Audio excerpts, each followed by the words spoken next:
दोस्तों एक बार फिर से स्वागत है आपका मेरे YouTube channel unique academy Bawai में। मैं हूं Lakhan sir.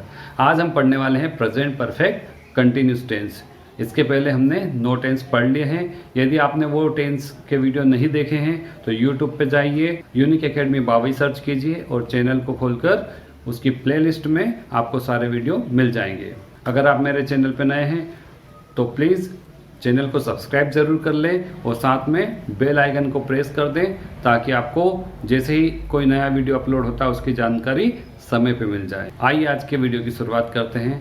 Perfect continuous tense और इसके बाद के 2 अन्य टेंस को थोड़ा कठिन समझा जाता है, किंतु अगर अच्छे से समझ लिया जाए तो कुछ कठिन नहीं है। आइए सबसे पहले देख लेते हैं कि इस टेंस को हम किस तरह से पहचान सकते हैं। इसकी पहचान है, यदि किसी वाक्य में क्रिया के अंत में रहा है, रही है, रहे हैं ऐसे वाक्यांश आने के बाद निश्चित या अनिश्चित समय का उल्लेख भी होता है तो वो tense present perfect continuous tense होता है। अथवा क्रिया के अंत में ता, ती, ते आने के बाद रहा है, रही है, रहे हैं ऐसे वाक्यांश भी आ जाए तब भी वो tense present perfect continuous tense का माना जाता है। अभी मैंने निश्चित या अनिश्चित समय की बात की, तो आखिर ये निश्चित और अनिश्चित समय होता क्या है, आइए इसको देख लेते हैं। निश्चित समय मतलब पॉइंट ऑफ टाइम, और इसके लिए हमको सिंस का प्रयोग करना होता है।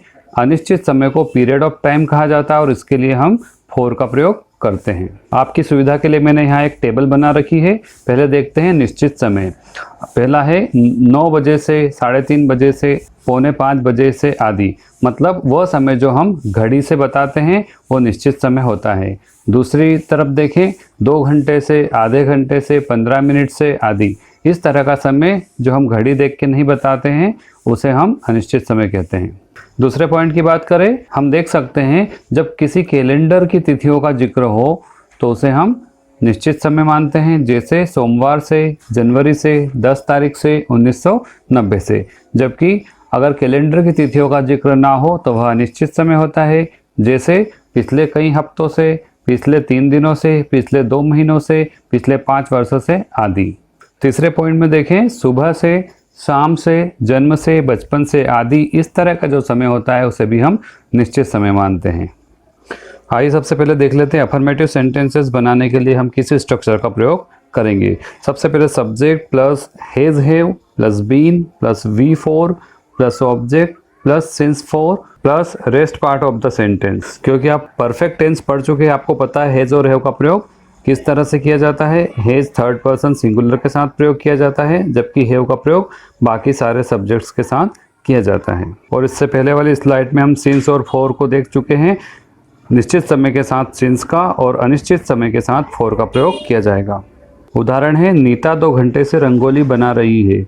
Neeta has been making rangoli for 2 hours. क्योंकि नीता 3rd पर्सन सिंगुलर है, उसके साथ हमने हैज़ बीन का प्रयोग किया है। साथ ही 2 आवर्स अनिश्चित समय होने के कारण फॉर का प्रयोग किया गया है। दूसरा वाक्य देखें, मैं अपने बचपन से वहाँ जाता रहा हूँ।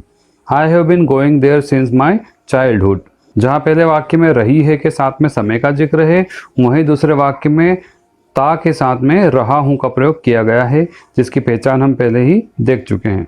नेगेटिव वाक्य बनाने के लिए पहले वाले स्ट्रक्चर में हम बीन के ठीक पहले नोट का प्रयोग कर लेते हैं और इस तरह का स्ट्रक्चर बन जाता है। Subject plus has have plus not plus been plus V4 plus object plus since for plus rest part of the sentence. उदाहरण कुछ इस तरह से है, दादी माँ 2 दिनों से कुछ नहीं खा रही है। Grandma has not been eating for 2 days। बच्चे सोमवार से स्कूल नहीं आ रहे हैं। Children have not been coming to school since Monday. आप अब तक अच्छी तरह से समझ चुके होंगे कि इंट्रोगेटिव वाक्य बनाने के लिए हम हेल्पिंग वर्ब को सब्जेक्ट से बदल देते हैं। स्ट्रक्चर इस तरह से हो जाता है, has have plus subject plus been plus V4 plus object plus since for plus rest part of the sentence. उदाहरण देखें, क्या पिछले आधे घंटे से बारिश हो रही है। Has it been raining for the last half an hour. दूसरा वाक्य, क्या अंजू और मंजू सुबह से खाना बना रही है। Have Anju and Manju been cooking food since morning. Negative plus interrogative sentence बनाने के लिए हम पिछले वाले स्ट्रक्चर में बीन के ठीक पहले नोट का प्रयोग कर लेते हैं। स्ट्रक्चर इस तरह से बन जाता है, has have plus subject plus not plus been plus V4 plus object plus since for plus rest part of the sentence. पहला उदाहरण, क्या वे पिछले साल से घर का किराया नहीं दे रहे हैं? Have they not been paying the rent of the house since last year? दूसरा उदाहरण, क्या खुशी कई महीनों से प्रतियोगिता में भाग नहीं ले रही है? Has खुशी not been participating in the competition for several months? WH question words का पहला structure, WH plus has have plus subject plus been plus V4 plus object plus since 4 plus rest part of the sentence. पहला वाक्य, आप इतने दिनों से क्या कर रहे हैं? What have you been doing for so many days? दूसरा वाक्य, पिछले हफ्ते से बनिया हमें घरेलू सामान क्यों नहीं दे रहा है? Why has the tradesman not been giving us household items since last week?